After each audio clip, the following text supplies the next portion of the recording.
Well, meanwhile, back in Central Texas, we had our own scare to worry about yesterday.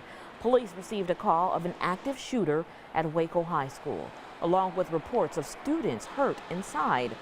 Now, fortunately, after police conducted a search of the building, they found the claim to be a false alarm.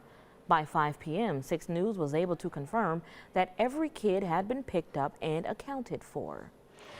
But our community is on edge. Following the recent tragedy at Uvalde, the worries of another school shooting is at the forefront of every parent's mind as they drop their kids off at school. Well, we turn now to 6 News reporter Meredith Haas, who is here in studio with us to talk more about how parents are feeling after the threat. Good morning, Meredith. Good morning, Jasmine. As we know from our reporters that we had on the ground yesterday, it was a scary scene at the high school. One senior, Brianna Hernandez, spoke with 6 News after the incident.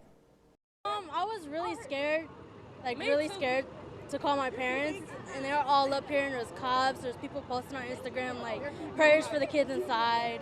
They were just make sure you call your sister, make sure she's okay, make sure there's an exit, there's a window, make sure if something happens, break the window to get out.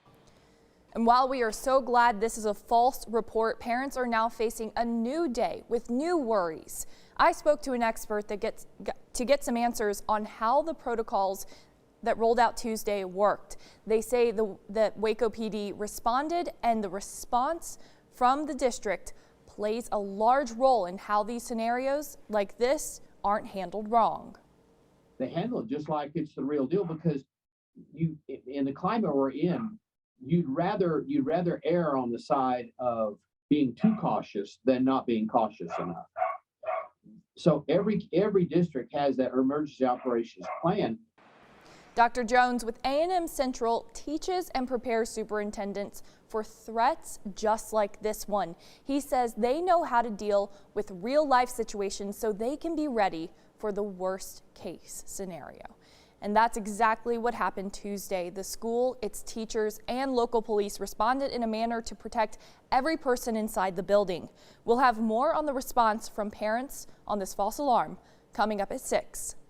Okay, thank you, Meredith. Of course, this is a story we will continue to follow. For all the latest details, just head over to KCENTV.com.